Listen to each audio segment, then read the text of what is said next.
Hey Craig, Jim Bailey here. Hey, you remember that house we put an offer on last year? I think they were asking 900,000. We put an offer in for about 850. That sucker came back on the market yesterday on Zillow. Now they're at $1 million. Can you believe that thing? They think that they've gone up in value by $100,000 just in the last year. That's absolutely insane. But I tell you what, my wife and I really want that house. So I'd like for you to put together an offer, throw something in, maybe about 930. I'll pay more than I would have last year. I know prices have gone up, but I ain't paying that $1 million stuff. So, it just hit the market. It's going to probably sit out there for a while because they're overpriced. But if we put one in at 930, we might just stand a chance of getting it. So why don't you put it together?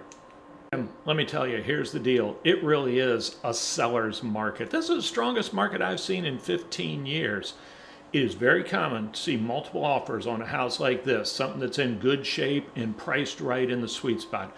Now, I'm not trying to tell you that there will be multiple offers because we are starting to see a little bit of the frenzy slow down, but at the same time, you have to make a decision.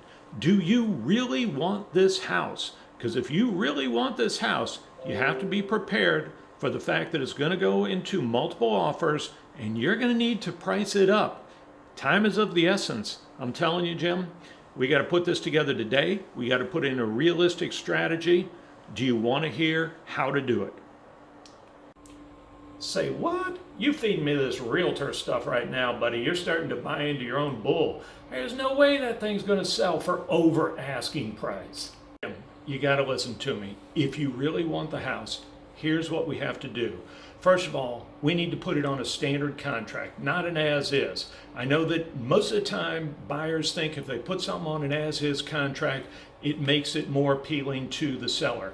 In today's market, it doesn't, because actually a lot of people put something on an as-is contract and then during the inspection period, they keep shopping for more houses and then they cancel on the seller. So now sellers have become wise to that and they're starting to say, put it on a standard. That way neither the buyer or the seller can get out of the deal. Next, we got to put it on a realistic price. They're asking $1 million. If you want to start under $1 million, we can do that, but I would not start much under $1 million. In this case, I looked at the comps. I think you're probably going to have to start about 980. But we need to add an escalation clause in there that says if anybody else outbids you, your bid automatically goes to $5,000 above the highest bid. There's likely to be 3, 4, 5 people bidding on this house. So if you're at 980 and the next person is at 1 million, your bid would automatically go to $1,005,000 without even calling you. We can put a cap on it and say you're not going to go over like 1.1 million. But first I need to know, are you comfortable with that? Say what? Jim, I'm always saying, in the last 60 days, 43% of all sales in Sarasota County sold for over asking price. So I'm not feeding you a line here. This is reality.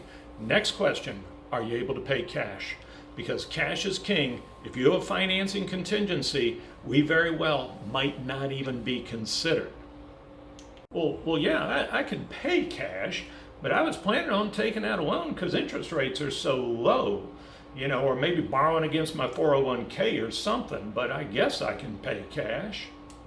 We got to go with cash. If you want to borrow against your 401k in the background, that's fine, but it will not be a contingency. That's the only way we're going to get this house.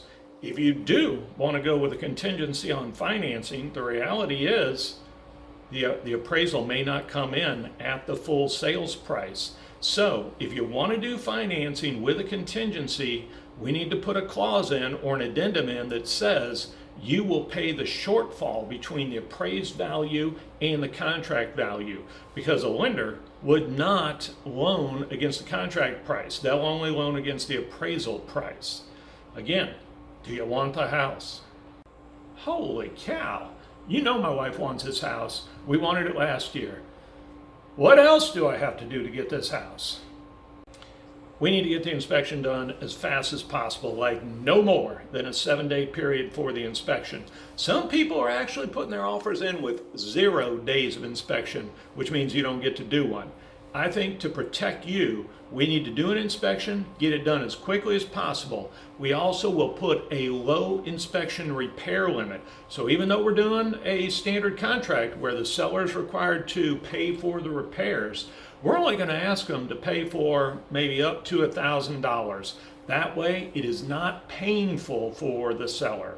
In addition to that, you're going to have to pay for the title and closing. Now that is traditional here, but we can't be pulling anything that says you want the seller to pay for anything extra. And to be honest with you, you need to make the closing dates flexible, whatever the seller wants. So we could say something like, we'll close within 30 days or whatever the seller wants. Make it flexible. And if they say, we want to leave the furniture and you can have it at no charge or something like that, fine. We will dispose of the furniture at our own expense.